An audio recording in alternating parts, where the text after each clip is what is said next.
ETF index mutual funds నేర్చుకుని stock మార్కెట్లో రాణించాలనుకుంటున్నారా? వెంటనే ఈ నెంబర్కి కాల్ చేయండి.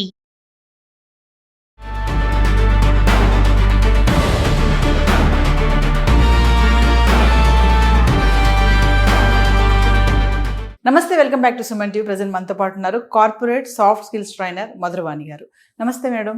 నమస్తే అండి. మేడం, ఆల్రెడీ ట్రంప్ వీసా రూల్స్కి స్ట్రిక్ట్ చేయడం మనం చూస్తూనే ఉన్నాం, చాలా వీడియోలో మాట్లాడుకున్నాం. ఇప్పుడు కొత్తగా H1B వీసా, L1 వీసా ఏవైతే ఉన్నాయో వాటి రెన్యువల్స్కి కూడా ఫీజుని పెంచడానికి ఒక నోటీస్ అయితే జారీ చేయడం జరిగింది. అది ఇంకా అమల్లోకి రాలేదు. ఒకవేళ అమల్లోకి వస్తే మన భారతీయ టెక్కీల పైన ప్రభావం ఎలా ఉండబోతుంది? ఇన్ని రోజులు ట్రంప్ వచ్చేసి మనకి ఎవరైతే H1B ఇక్కడ నుంచి వెళ్ళే వాళ్ళకి $1,00,000 అని చెప్పి మనకి ఫైన్ వేశారు.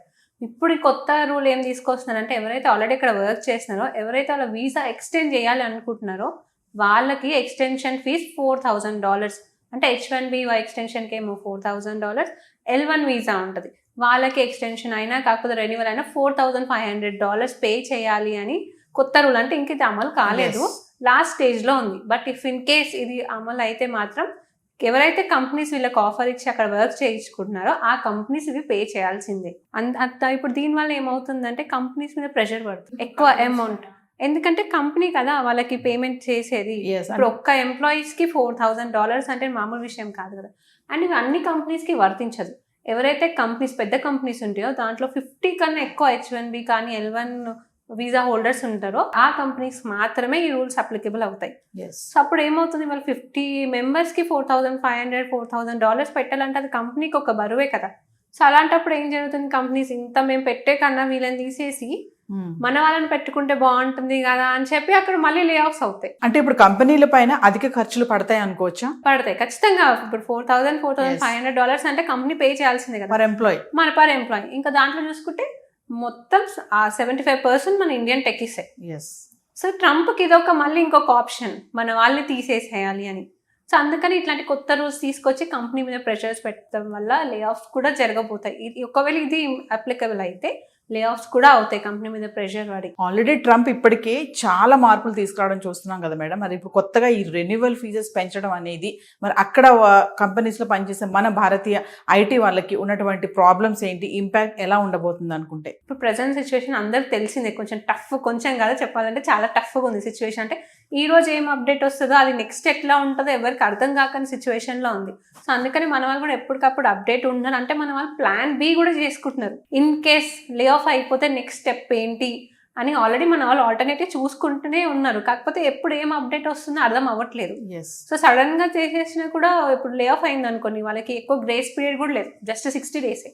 ఆ 60 డేస్లోనే వాళ్ళు జాబ్ తెచ్చుకోవాలి. ఇప్పుడున్న సిచ్యువేషన్కి 60 డేస్లో జాబ్ తెచ్చుకోవాలంటే అది కూడా ఒక క్వశ్చన్ మార్కే.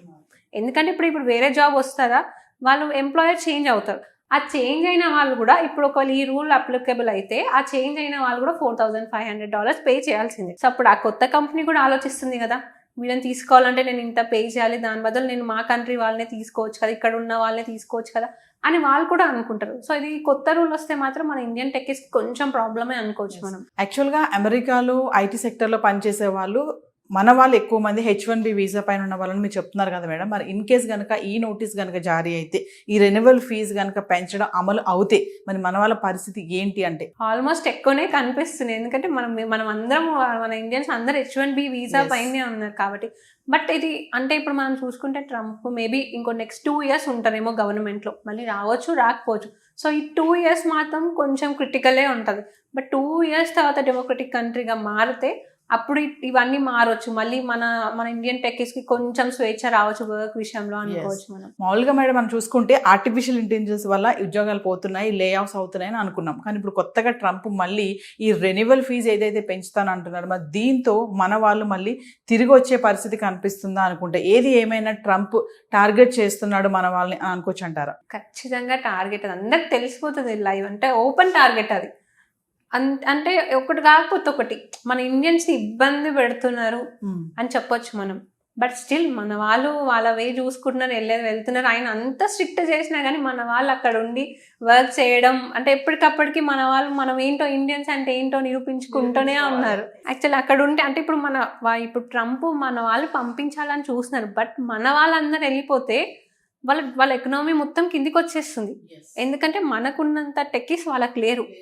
అందుకని అట్లా ఇప్పుడు జస్ట్ అది అంటున్నారు. కాకపోతే వన్స్ ఒకవేళ మనందా వచ్చేస్తే అక్కడ పరిస్థితి చాలా ఘోరంగా ఉంటుంది. మళ్ళీ ట్రంపే మళ్ళీ బతిమలాడుకొని మన వాళ్ళని పిలిపించుకునే పరిస్థితి వస్తుంది. అంటే అమెరికాలో మామూలుగా చూసుకుంటే అక్కడ సిటిజన్స్ ఎవరైతే ఉంటారో వాళ్ళు టైం టు టైం జాబ్ చేసి వెళ్ళిపోవాలి, శాలరీ కూడా హైక్ ఉండాలని ఆలోచిస్తూ ఉంటారంటారు. అదే మన వాళ్ళు అయితే ఎక్కువ టైం చేయడానికి కూడా ఉండి చేస్తారు పని, శాలరీ ఎంతైనా చేస్తారు అనే ఒక ధోరణి ఉందని చెప్పి చాలా మంది అనలిస్టులు కూడా చెప్పడం జరుగుతుంది. ఇన్ కేస్ కనుక అక్కడ లే ఆఫ్స్ అవుతే, మరి ఇన్ కేస్ కనుక వాళ్ళని బయటకు తీసేస్తే, ఇండియా వచ్చేస్తే కనుక ఇక్కడ మన వాళ్ళకి ఆపర్చునిటీస్ ఎలా ఉన్నాయి అంటే? మన ఇండియాలో చాలా ఆపర్చునిటీస్ ఉన్నాయండి. అందరు లేవని వాళ్ళందరూ యూఎస్కి వెళ్తున్నారు. కానీ ఇక్కడ ఉన్న వాళ్ళు, ఇప్పుడు నాకు ఒకటి చెప్పిన, ఇక్కడ ఉన్న వాళ్ళు ఎవరు జాబ్ చేస్తారు, ఎవరు సెటిల్ అయ్యలేరు.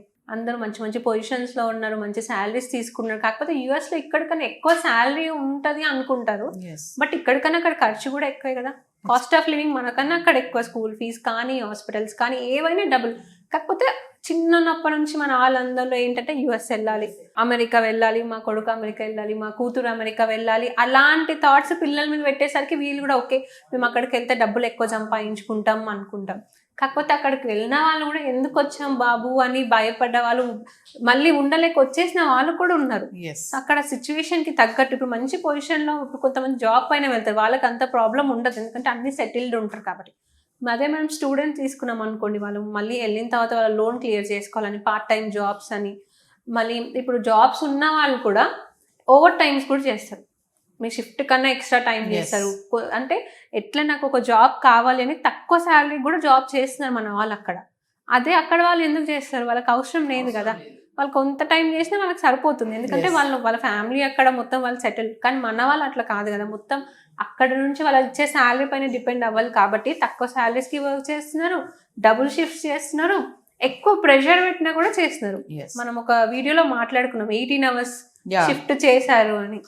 సో మన వాళ్ళు అంటే అక్కడున్న సిచ్యువేషన్కి తగ్గట్టుగా, అంటే వీళ్ళు కూడా సర్వైవల్ మోడ్లో ఉన్నారు కాబట్టి ఎట్లాంటి వర్క్ ఉన్నా చేస్తున్నారు, ఎంత శాలరీ ఉన్నా చేస్తున్నారు వాళ్ళు అక్కడ. సో మేడం ఫైనల్లీ ఏది ఏమైనా ఒకవేళ ఇది గనక L1 H1B visa renewal fees గనక హైక్ చేయడం అనేది అమలు జరిగితే మరి మన వాళ్ళు తిరిగి రావాల్సిందేనా అని అంటే? చాలానే కనిపిస్తుంది. ఎందుకంటే ఒకవేళ మంచి ఎంప్లాయర్ ఉంటే మీకు ఇన్వెస్ట్ చేస్తే పర్లేదు కంపెనీ, లేదు అనుకుంటే ఖచ్చితంగా వాళ్ళు ఇంకేదో ఒక ఆప్షన్ ఏదో రీజన్ చెప్పి మిమ్మల్ని తీయడమే జరుగుతుంది. Yes. Thank you.